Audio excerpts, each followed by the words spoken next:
What's going on, everybody? It's Zach from the barbellphysio.com here. We're going to talk about improving your front rack positioning, which is a movement that a lot of athletes struggle with. So we want to see, with most people's front racks, that they can hold a full grip on the bar with their hands just outside of their shoulders and then have the bar resting on their clavicle while those elbows stay high throughout the entire movement. But a lot of people struggle with that. And if you struggle with anywhere mobility-wise in the front rack, you're typically going to get pain in your wrist and then have a lot of trouble stabilizing a lot of weight. What we typically find, though, is that a lot of individuals that have pain in their wrist have been mobilizing their wrist joint, trying to improve their mobility there, but it's not the wrist that's locked up. So we need to test out every joint involved in the front squat to make sure we get to the source of what your issues are. So we're going to break down all of the joints involved in the front rack first, and then we'll talk about a couple of quick treatments for them.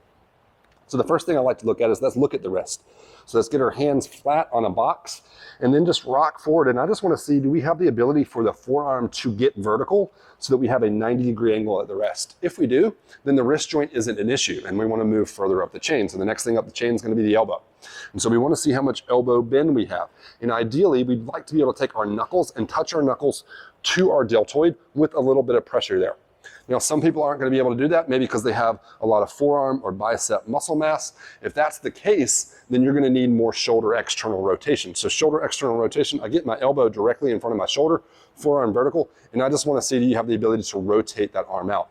If you've got really good elbow bend, you don't need a ton of this. If you've got poor elbow bend, you're going to need a lot more of that. So there's kind of a continuum between those two. Then the next thing we need is upper back mobility. So if our thoracic spine is stiff, it's going to make it really hard to get really tall and hold a strong, stable front rack position. So the way we're going to test that is by doing this lumbar locked position.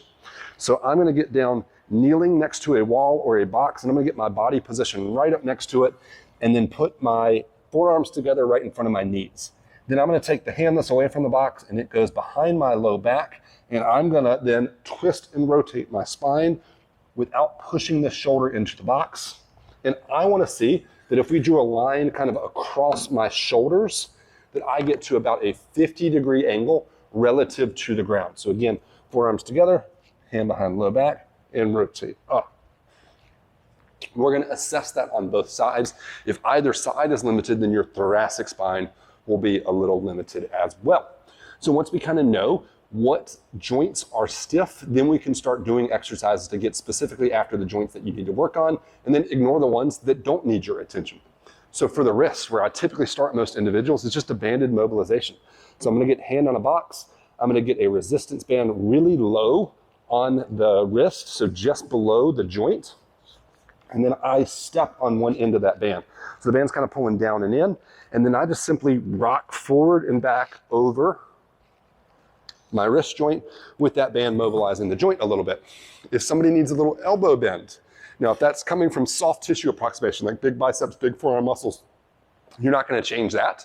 But if it's coming from the joint being a little locked up, you can do a similar thing here. So we can get a band right around our elbow joint, stand up with some tension in the band. I'm trying to keep this arm as relaxed as possible, and I'm going to use my opposite hand to work on bending myself. So we got a little distraction on the joint, and then we're going through some motion.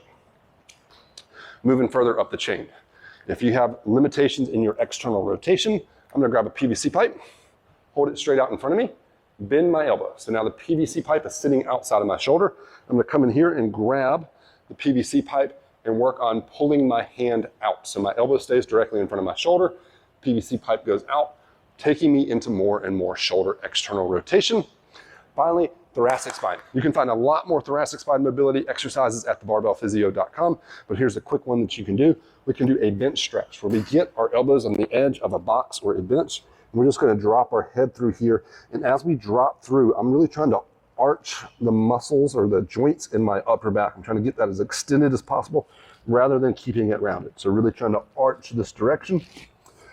And that's a good way to start stretching your upper back. So figure out where you need to work on your front rack, and then specifically address those joints, and that's going to help you get improvements in your front squat as rapidly as possible. For more information on this, there are some articles on thebarbellphysio.com, where you can read my article, Rack It Right, in CrossFit Journal.